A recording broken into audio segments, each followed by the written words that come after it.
இன்றைக்கி பாவக்காய் பொரியலுக்காக காய் வெட்டி வச்சுருக்கேன் பாருங்கள்.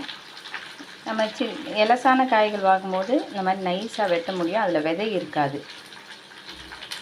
வெங்காயமும் காஞ்ச மிளகாயும் போட்டு வதக்கியிருக்கேன். வேறு ஒன்றும் இல்லை, நல்லா கடலை எண்ணெயில் இது எல்லா காயும் போட்டுக்கலாம். இந்த திக்னஸ் சட்டி பாருங்கள், இந்த அளவுக்கு திக்னஸ் இருக்கணும். இது வந்து இண்டாலியன் சட்டி.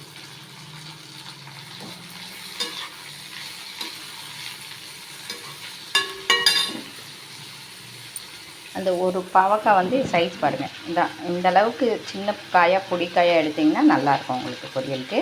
இந்த மாதிரி நைஸாக வெட்ட முடியும். நான் வட்டமாகவே வெட்டியிருக்கேன். எங்கள் பாட்டி இப்படி தான் செய்வாங்க, அதே மாதிரியே நானும் செய்கிறேன் பாருங்கள்.